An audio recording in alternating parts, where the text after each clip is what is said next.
Hello, good evening, everybody. Welcome to this very important show. Want to welcome you. Want you to please share this podcast. It's an honor for me today. It's a privilege. I want you to please share. Let's share it.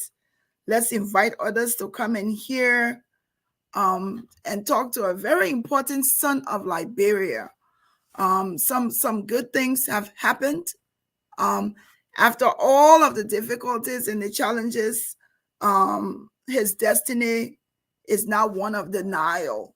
So we're excited this evening. I want to welcome you to this podcast. Of course, this is the GeesBeeCee where we share, we connect, and we create impacts. We're going to be talking this evening with Mr. Christopher Wleh Sivili. Every time I see the name and I read this name, it reminds me about Pata. Every time I see it, you can just listen to the name and know that it's about a Pata, it's about freedom fighting, it's about human rights, it's about civil rights. Christopher, as is known, Sisuli, is what people call him most of the time. It's a young man in Liberia who was marked by a lot of challenges. And so today we have an opportunity to talk to him. We're glad that he made it time. I want to mention here that Hawa Metzger has been one of those who continue to share stories about young Liberian people who have been abused, people who are facing challenges. I want to mention Hawa Metzger, who did a show about Christopher the other day, and I've been busy doing some stuff, and somehow this good news slipped me by. But I want to say thank you, Hawa, for alerting us to this story. Also reached out to Christopher, and he was so very welcoming, wanting to do an interview. I feel like I'm on CNN. Coming to interview somebody so important as some of Liberia. So like I said, this evening, our guest is Mr. Christopher Wleh Sivili. This is Christopher. If we remember Christopher, I want to put you into the space of remembering this young man, the challenges he went through. I also want to share this newspaper article from Front Page Africa. I believe it was 2 years ago, around July 26th. He'll talk a little bit about it. We all remember the story. Sisuli is progressive young man from the University of Liberia. You know the student vanguard and what else. I'm from LU, but I wasn't heavily involved in the politics on the campus.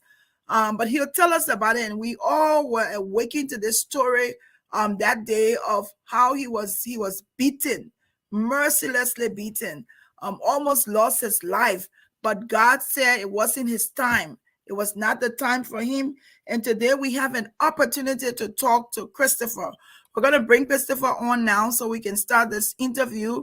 And we can go from there. If you have questions, I will be watching the feed to see if there are questions. But I want to welcome Christopher on the platform. Hello, Christopher. Good evening. Good evening. And the Glendy. Good evening. Yes. It's the let me just I think the volume is on. Let me check the volume. Someone is saying something about the volume. I think the volume is on. Let me just check and see if it's. I think that when I originally started, I didn't have the volume on. 1 second. Okay, yes. So the volume is good. The volume is on. Welcome, Christopher. It's an opportunity. It's a pleasure to have you come talk to us this evening. I feel so privileged. A one-on-one. You're no small potatoes.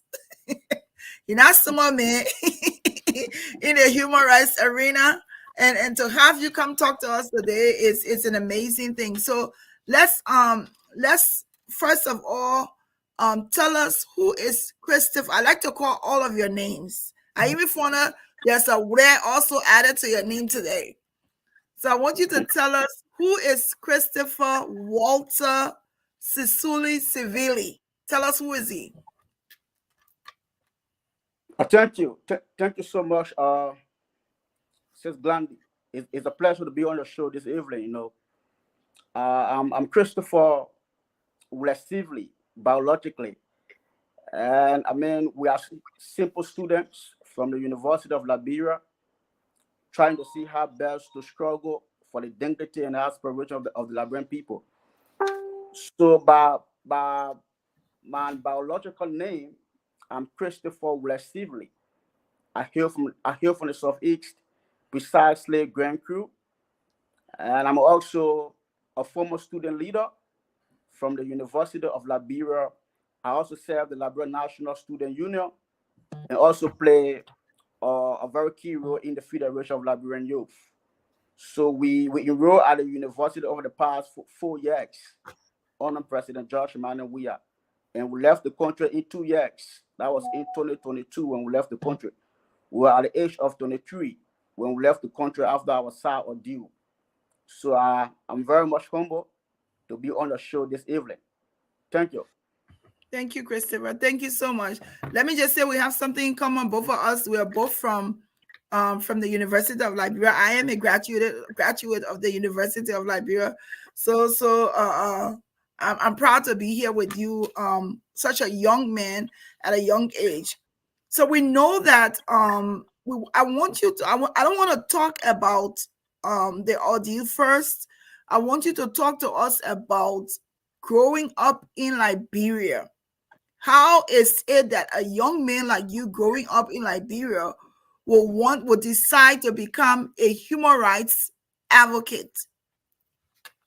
Yeah. So basically, I did not spend my childhood days in Liberia. I was on the camp in Budubran, Ghana. I spent my childhood days as a refugee, and I left Ghana in 2009. I was very small when I left Ghana when I went back to Liberia with my family, my grandmother precisely. And from the treatment we got from the refugee camp, and due to how things were as a young man, we decided not to, I mean, to fool our hand again and see people to be able to destroy our future. So for that reason, we got in mind that we have a role to play regardless of our age. So when we left the camp, the refugee camp from Ghana, go back to Liberia 2009. And unfortunately for us, we did not go to first grade, second grade, third grade in Liberia. We went strictly to sixth grade because of our attitude and our level of Wow. understanding on the camp. You know, so after everything, we will observe that the country was not still, on the refugee trajectory of what happened to us or what inspired us to see how best to go on the camp.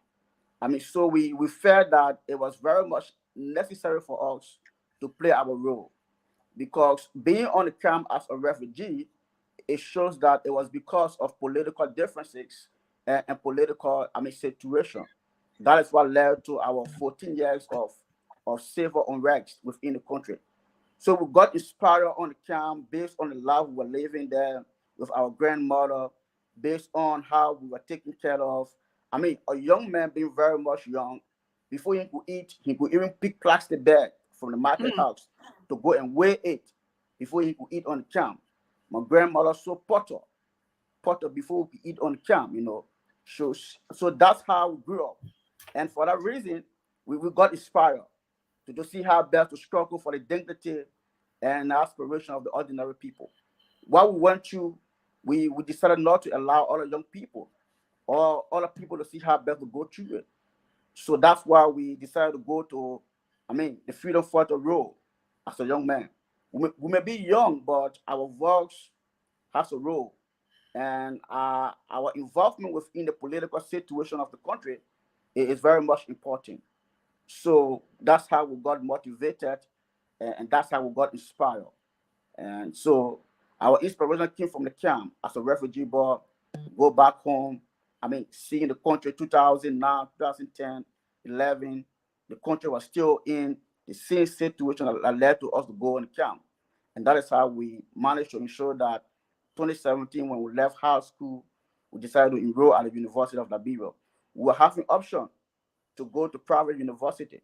The option was there for us, but we decided not to go to private university we decided to go to the public university for us to understand the difficulties of how, life is at the university. So when we went to the University of Liberia in 2018, that was the first year under President Weah, and we began to involve ourselves into student politicking. And when we involve ourselves into student politicking, and that's how we begin to read a lot of books. We begin to, familiarize ourselves with, books when it comes to the independent struggle of Africa. We went to South Africa, we read about the apartheid struggle. We went to Mozambique, we read about Samora Mose Michel. We came to Ghana, we read about Kwame Nkrumah in Ghana. Then we went back to Liberia, and that's how we begin to understand the struggle in Liberia. Then we read about Albert Port, we read about Dr. Famule, we read about Tipote, we read about Baka Matthew, we read about Oscar J. Kuya. So we read about so many people, and that's how we got inspired again to see how best to confront a system that continues to keep our people into backwardness and destitution. And unfortunately for us, 2021, we were very much vocal. We were elected within the Central Committee of the Student Education Party. We were playing a very significant role. We served as the deputy spokesperson of the Student Education Party at the University of Liberia. And in 2022, we will begin to serve a very key role. And for that reason, our faith was very much popular in Liberia when it comes to the student community.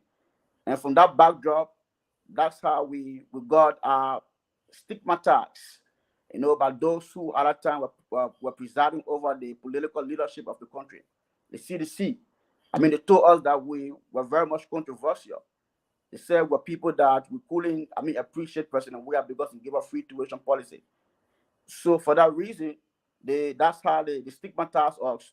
And on that fateful day of July 26, 2022, and that's how we got caught up in the web on that fateful day.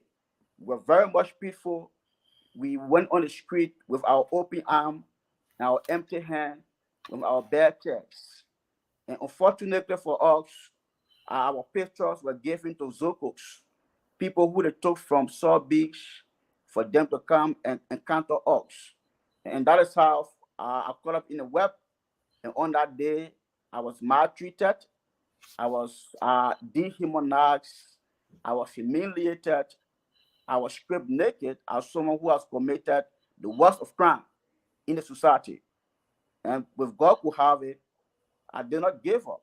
By the grace of God, that's how I left the country the next day, on the 22nd of July, 2022. I left the country with only one trouser and one shirt. I left the country with pain and sorrow.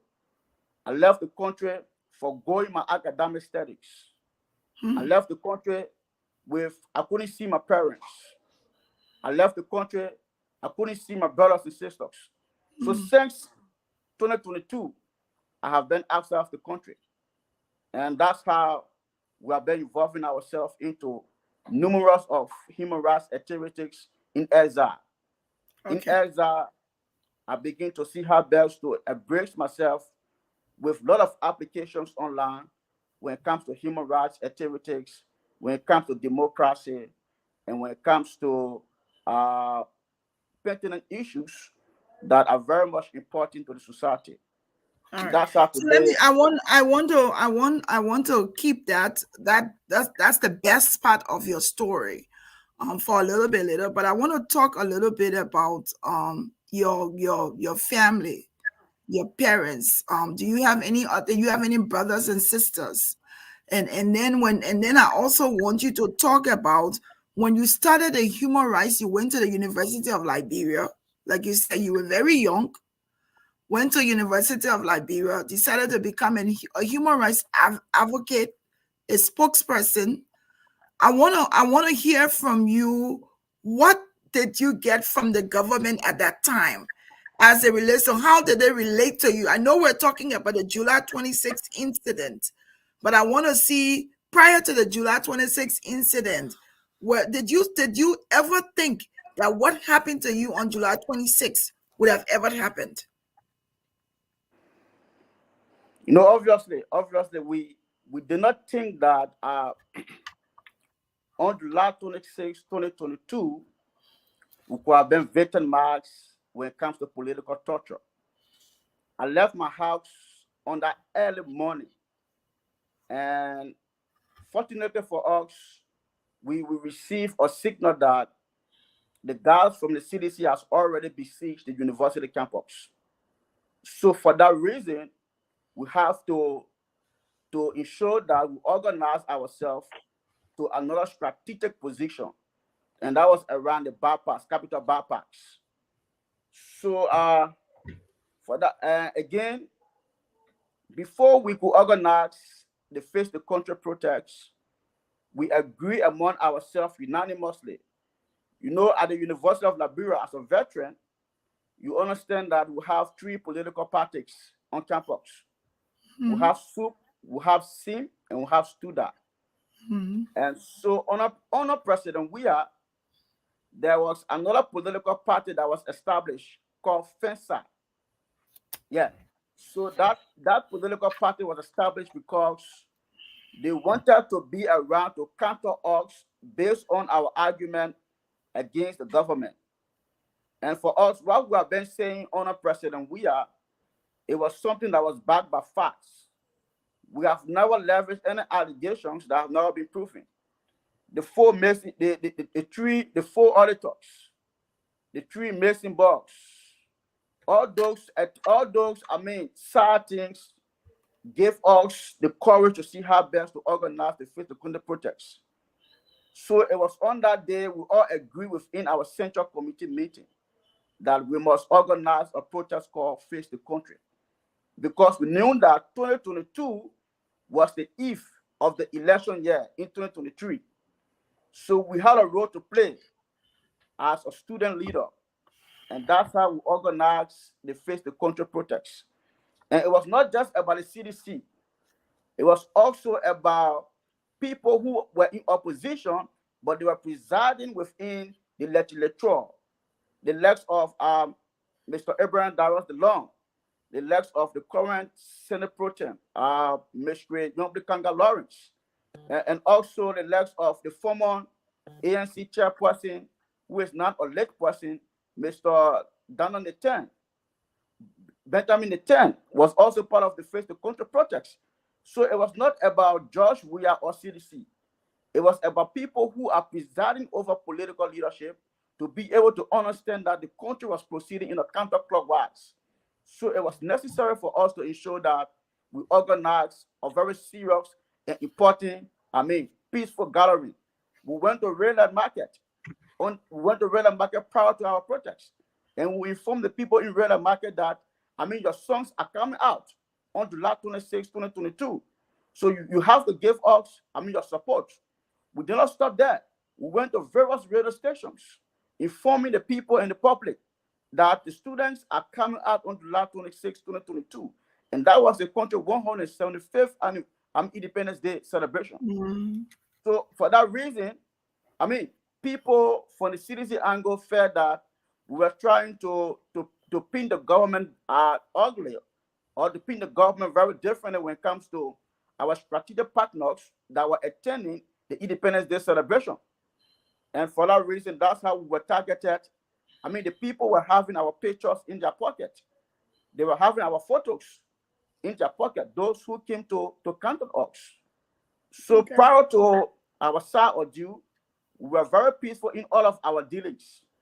We were very peaceful in all of our engagement with the government. For 4 years, I have been very consistent against President Weah. It's not because we hate the CDC, but because of how the country was proceeding at that time. At that time, there was serious neglect of the rule of law. And there was serious issue when it comes to the academic situation at the University of Liberia. And for us, we believe that national government has a very significant role to play in the progressiveness and the standardization of the University of Liberia. And that is how we begin to confront the government. All right. So you've left Liberia now. You left Liberia since 2022. We're now in 2024, and you haven't been the connection with your families, your brothers, all of that have been difficult. I want to ask you, looking back, Christopher, when you see young people nowadays who want to aspire to become you or to do what you're doing, what would you say to a young man or a young woman who wants to be a human rights activist in Liberia, considering the difficulty you went to, what would you say to them? I'll just use few. I'll just use few words. Uh, they have to be disciplined, disciplined, courageous, and resilient. Because if and that is why for me, I've decided not to allow for any young people to experience what I have experienced. What I have experienced, every young man without discipline or courage will commit suicide. Yes. Yes. Because what I have experienced, Hmm. I mean, it is something that is very much discouraging. Yes. I mean, even among those who at that time were in the opposition, because CDC felt that our argument was in favor of the opposition. And so for that reason, because I was a student, I was not vying for any political leadership in 2023. What I was doing, I was just trying to exercise my political rights as a student. But unfortunately for us, CDC saw us to be a threat. And that is how, I mean, they went after us. So, and frustratingly for us, those who are currently in the political leadership within the country, I mean, and the Glendale, I tell you, they're for free. That there are people who have never realized that of what happened to us. You know, so for every young man that want to see how best to aspire for, I mean, to be an human rights advocate, you have to be disciplined, because the people will never glorify you. The people will not celebrate you. The people will always vilify you. They will always discourage you. So your argument should never be about popularity, of how people see you, or of the glory you get from people. If you do that, trust me, you will feel discouraged every day. And so you just have to be disciplined. You just have to be courageous. You just have to be resilient. You have to know what you want to achieve. You have to know your impacts that you want to make as a young man, or as a young lady. So if you understand your impacts, you will understand where you are heading. And that is why for us, we are still resilient and we are still moving forward, regardless of what we have experienced since 2 years ago.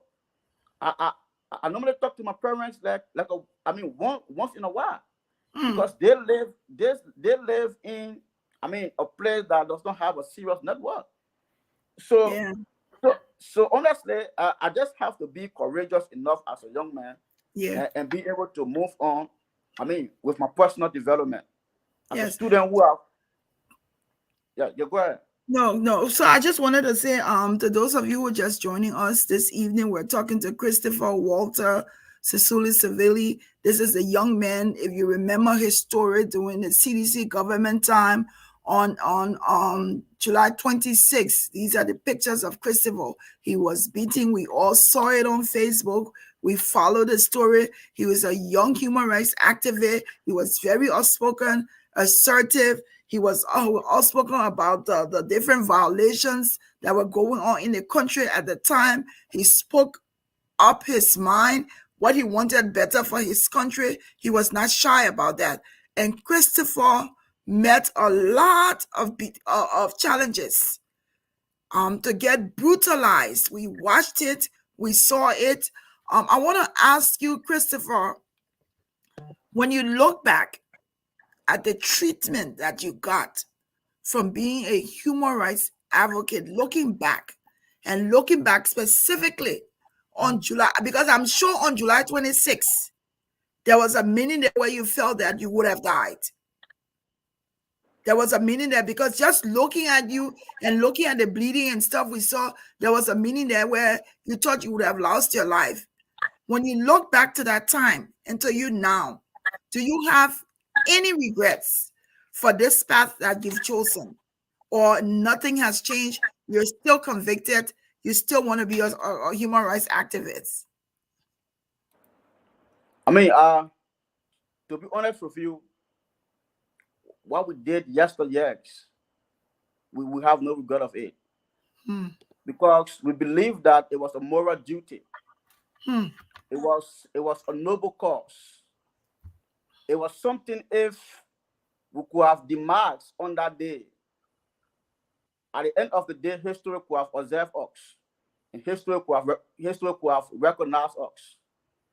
So if we could go back in 2022, and I'm still at the University of Liberia, I would do it to any other government that is in power, because we believe that our people deserve better. I mean, government has a significant role to play in the transformation of our people dignity. And for us who have gone through, we have gone through a lot. Being a refugee boy from Ghana or Budubrankia, going back home, still seeing our people suffering. It shows that the political system has never been transformed. Since the two-way party for 132 years, the political system has never transformed the life of our people. Doe came to power. When Doe came to power, after Doe, it was Charles Taylor. After Charles Taylor, we got Madam Salif. I'm not talking about the Eastern government.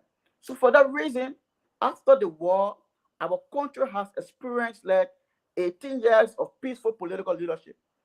18 years of peaceful political leadership. Because Madam Salif has 12, and George Weah has 6, that is 18, and President Buchanan is going to his 1, and that will be 19. So it shows then 19 years of political leadership. Look at the country. Look at the life of our people. Look at the young people. They are still selling in the streets. And people claim that we should be silent, or we should be very much mute when it comes to the issues of the day. So I have no regret of what I did on July 26, 2022. It was a conviction, and it was something that, we did not plan it to be popular or for us to be recognized internationally or nationally. We did it with conviction. I left my place. I was residing. I was residing in a very cool place, very comfortable enough. I could have said it's not my business. I have no issue with all of the government is doing well or the government is not doing well. But the point is, you cannot look at the people suffering and you think that it is not a business. And that is why for us to believe that, just like we said, for a country to develop, the people need two types of education: political education and academic education. If you have political education and have academic education, then it shows that the country is conscious. The people in the country are conscious. But a country without no political education and only breadth of academic education, it means that the country is going nowhere. Because people who are professional will see that it is not their business. Even when students at the university do not have markup for lecturers to go and write on the board to teach them, it is not their business because they feel that they are professional people. But again, we all have a role to play in the progressiveness and the forward march of Liberia. So what we did on a President we are also doing it because if I was someone that could have been settled for elects, I should have been in Liberia today because I have received numerous calls. My brother, you have to go home. There's a government. You don't have to be far from the government. All these things, I have gotten it. But the point is, we have a duty. When we accept government job right now, how will the young people see us to be? They would think that our advocacy has always been for government job or popularity or recognition. And that is why for us, we decided to be in the private sector and also be able to develop our life because no matter what, we are still traumatized. What happened to us? We still have the scars on us. Today, I cannot even stand for 30 minutes today because of my side. I always receive pain. For each time I stand for a longer period of time because of how I was maltreated. So all these things is playing on my mind. But again, we have no regret of what happened to us. On July 26th in the role we play in the youth and student community. We have no regret of that.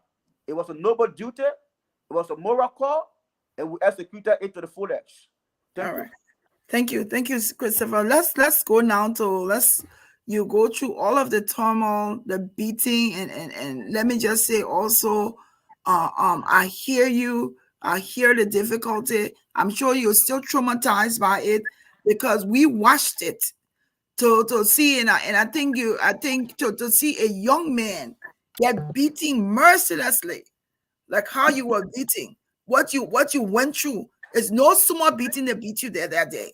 It's difficulty, and to see that what was meant to probably kill you, the fact that you are alive today, we want to acknowledge the grace of God upon your life, and the fact that you're here because you could have died, and Sure, you're sure. still here today. You're still talking. You're still able to speak.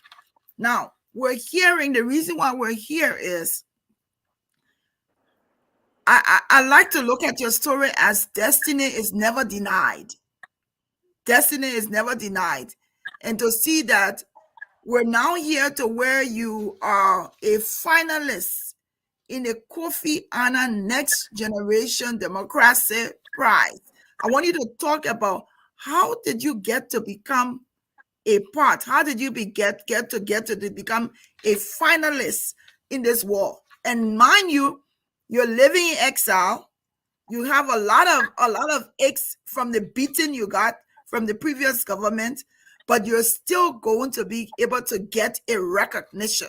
I want you to tell us, how were you able to get to this? How did this come about? How did you become a finalist? So the 18th Democracy Forum, along with the Kofi Annan Next Gen Democracy Prize. The Kofi Annan Next Gen Democracy Prize this year is the second prize given by two institutions, the Kofi Annan Foundation and the Democracy Cultural Foundation.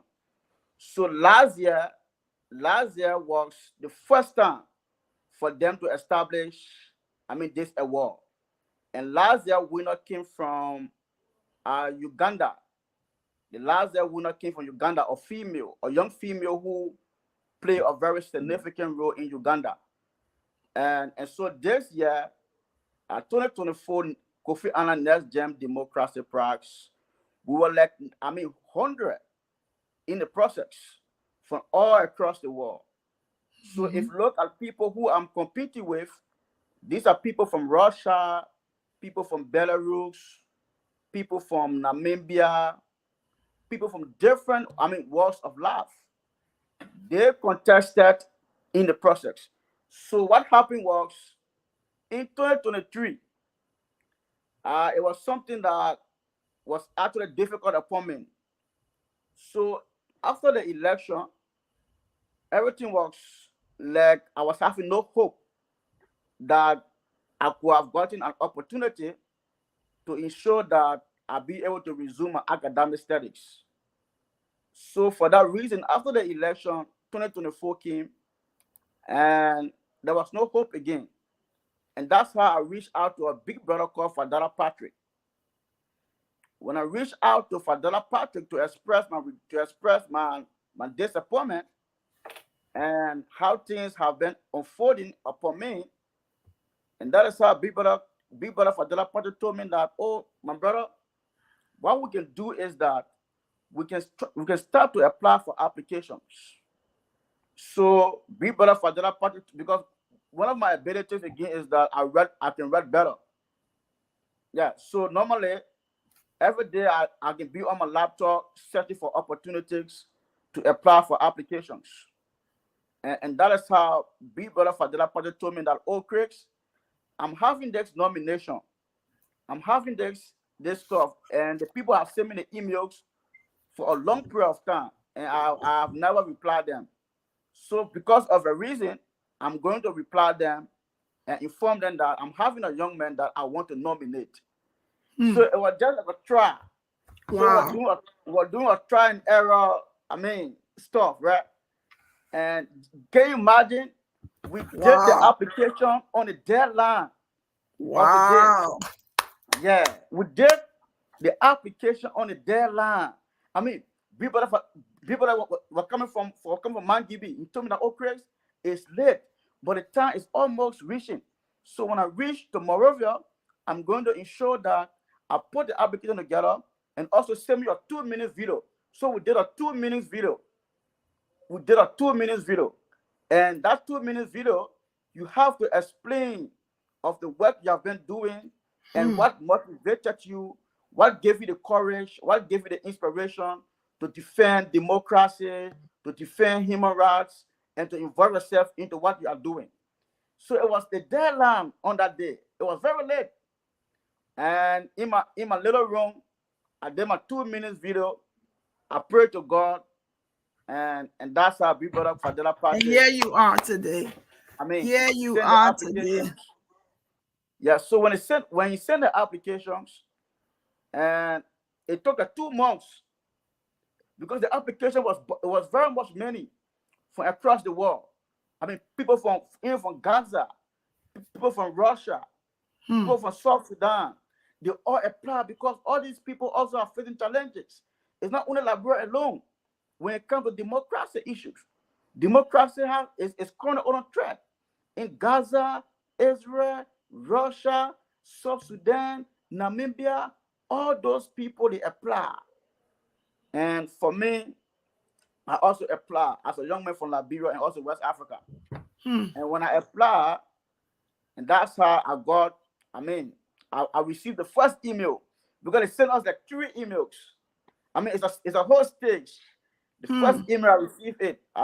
Congratulations, you have been selected Wow. as, I mean, one of the 10 finalists. If you look on the flyer, the real flyer were 8, but were Yes. like 10. So they were dropping people based on how you will be able to present yourself.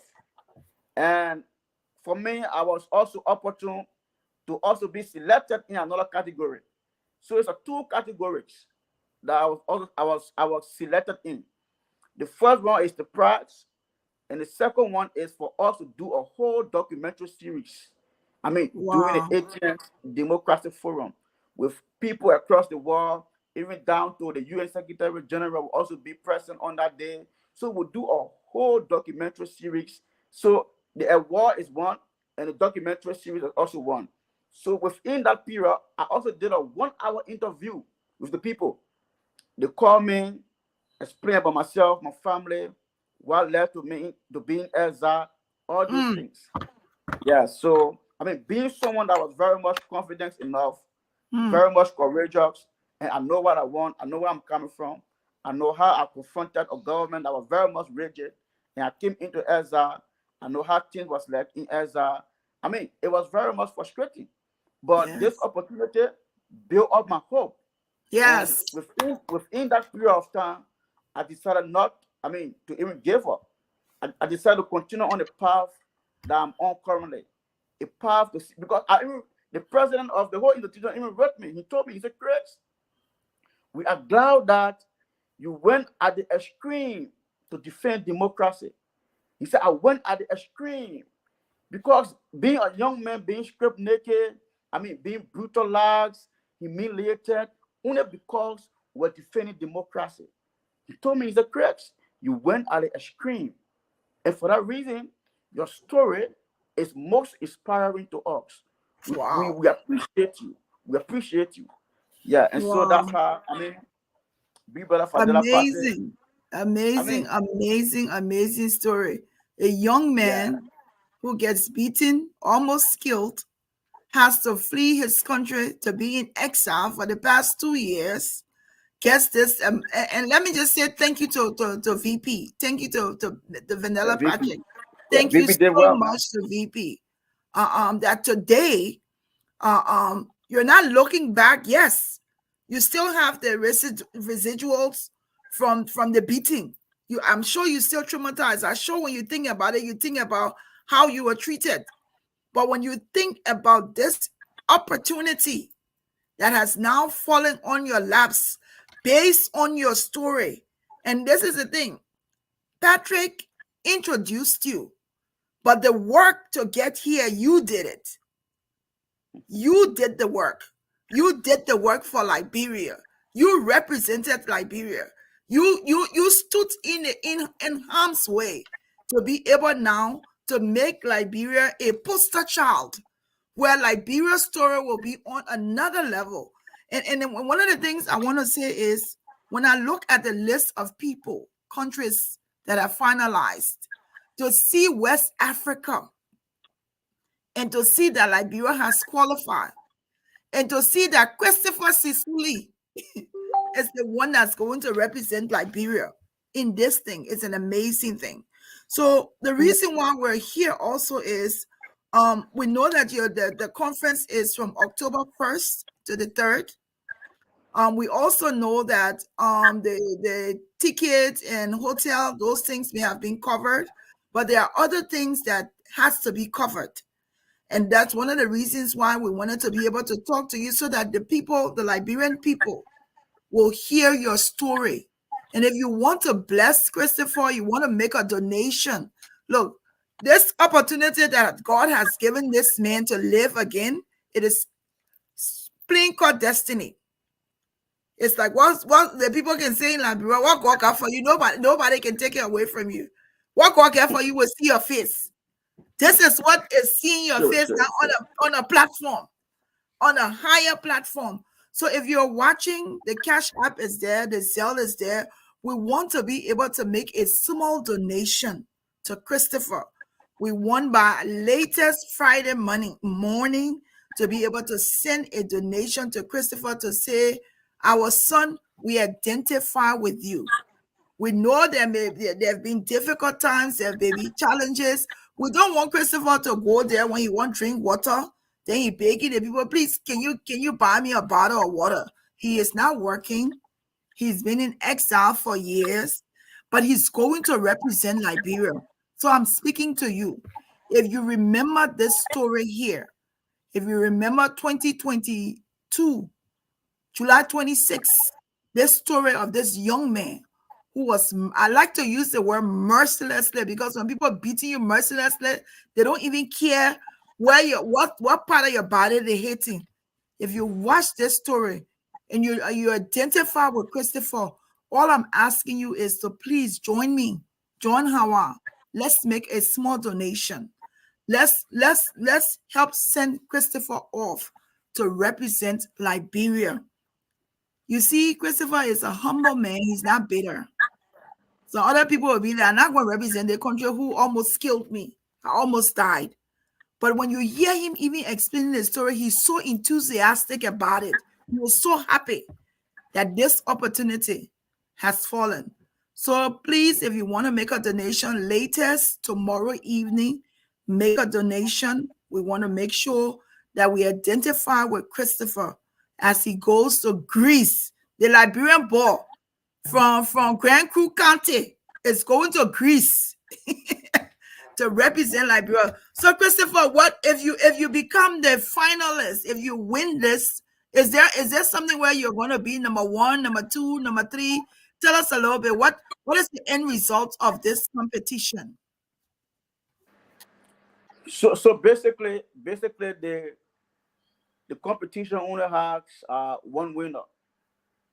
Yeah. Wow. So yes, like I said to you, last year winner came from Namib, from Uganda. Yeah. So if you look at the legs there, you will see that there are a lot of white boys and white girls that we are competing with. Yes.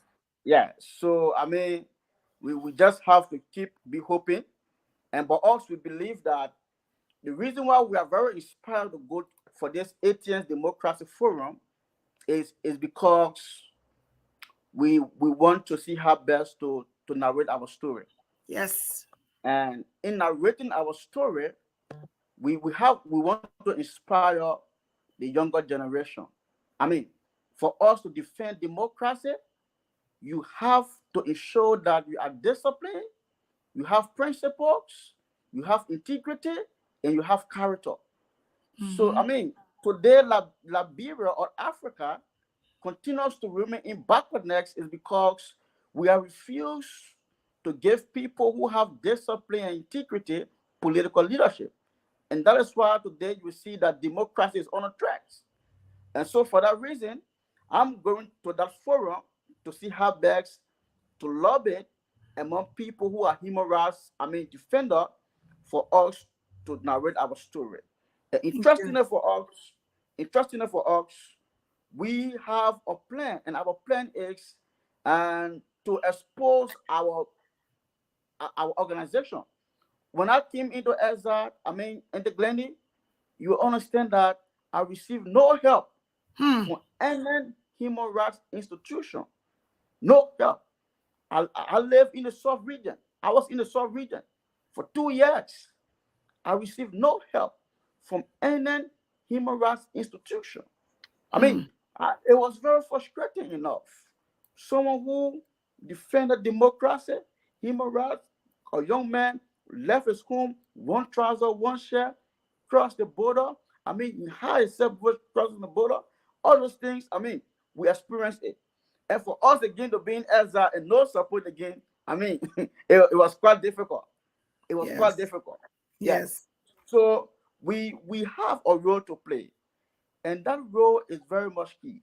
So the point is, when the prize is given, we'll have a role to see how best to speak. To the Hmm. audience. People will be there. The UN Secretary General will be there. There are a lot of speakers from across the world will also be there who have been defending democracy, who have been defending human rights, and who have been looking at, the next generation. So the forum is about the next generation, and also in commemoration with the seventh Secretary General of the United Nations, Kofi Atta Annan. So Kofi Atta Annan legacy, will be upheld on that day as well. Hmm. So it's for us to narrate our story. To people who should be able to be aware, because as a matter of fact, in the Glenny, in Liberia, apart from Enter Howard, Big Brother VP, few people like you who've been supporting us. We have not received any substantive support. Just Hmm. imagine, one of my nightmare recently, is the graduation of the University of Liberia. Hmm. I see Yes. most of my colleagues leaving the Yes. university. I say, And yeah. look at you. Look at you. But don't give so up, that Christopher. Don't give so up. that's why Yeah. Keep. of course I'm not giving up. If I have given up, I could have given up long time. Long time I could have given up, but I'm not giving up. And that is why for us we are moving forward, and we are Yes. very much resolute that we cannot give up. God kept us for a reason. God make us to Yes. survive for a purpose. And, Yes. and that purpose, we are going to utilize it to the fullest. And that is Yes. why we are not going to, jeopardize any opportunity that we'll be able to get. Any, Yes. any Let me. opportunity that we'll be able to get, we'll utilize it to the fullest, and we'll make sure we'll continue to write articles to explain our story. We'll continue to ensure that we engage people who are interested or interested in our case and in our situation. So let me just briefly on my case at the court. A few days ago, I wrote the Minister of Justice through his email. I also wrote the Assistant Minister for Litigation through his email. I also wrote the County Attorney of Montserrat County through his email. And I also wrote the SG, the Solicitor General, through his email as well. I try to remind them of my situation, because these things should never go with impunity. People who commit crime in that country should be able to bear the consequences of it. So I Mhm. try to remind them of my situation, since even though it is 2 years, but I keep reminding them that there's a situation that occurred on July 26, 2022, and my case has been at the court under the CDC. But because I wasn't in the country, the CDC felt that it was a cool thing for them to place my case under the docket. And so for that reason, I decided to inform those relevant individuals that should be able to spark all these debates out when it comes to justice. There's no way you can build a country without justice and accountability. We're Mhm. all fighting for Liberia. And so for that reason, I informed them about it. So we are going for the program, and we are going to ensure that we narrate our story, and we believe that our institutional West, because like I said to you, I established what we call Mhm. soft student organized to fight torture. Mhm. It's my dream institution. Yeah. So Wow. I'm not just sitting in Ezra. I'm also trying to find solution of the students that are vulnerable, because the Yes. students are vulnerable. No matter what you do, you can't confront government. If you confront government, you must be willing to bear the consequences. And so Yes. when you're bearing the consequences, you must have people around that should be able to encourage you. Yes. So for me, I do not have people around to counsel me, to encourage me, or to see how best to make me to understand that that's Mm, love. So I have to see how best to do it for another people or another student. And that is why I established soft. And on that same day, I'm going to see how better to launch soft in Athens, Greece, and for us to solicit funds to ensure that we carry on our program for soft. yes.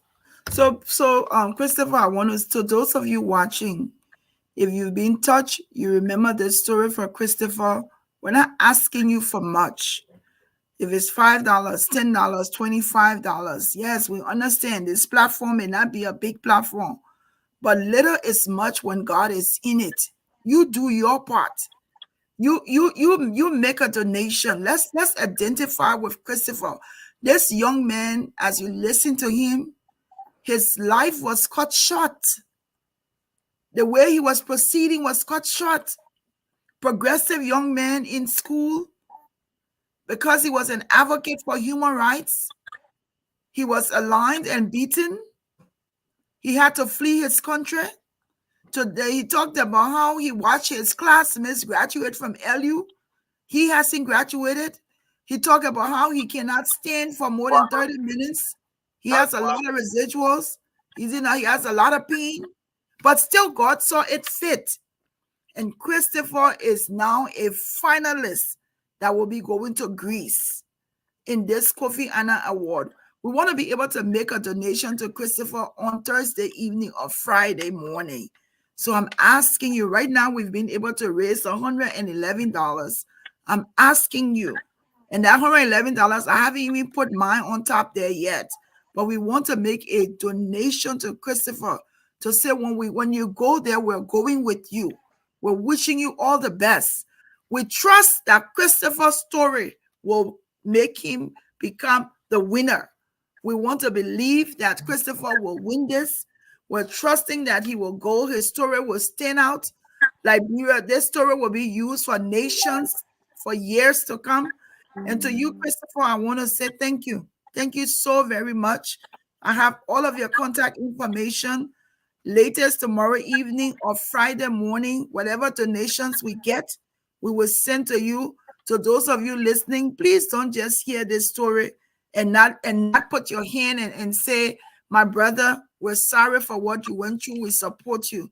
Let's support Christopher. He has not gotten any support. He's been in exile. Want to say thank you to wherever he is, to the people who has been taking care of him. We want to say thank you so very much for them, because it's also an additional burden on them also to be able to take in an additional person in their family. But only God.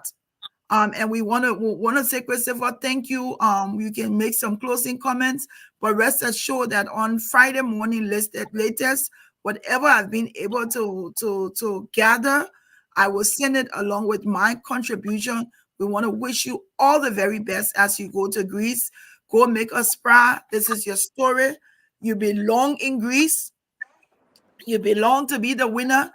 It's by no mistake that you're going to Greece and you're going to be representing Liberia. I wanted to read the countries, as Christopher said. Let me just read the countries that are participating, or the countries that are the finalists. In it, like Christopher said, hold on one second, let me pull it up. Christopher talked about the countries that he's in competition with.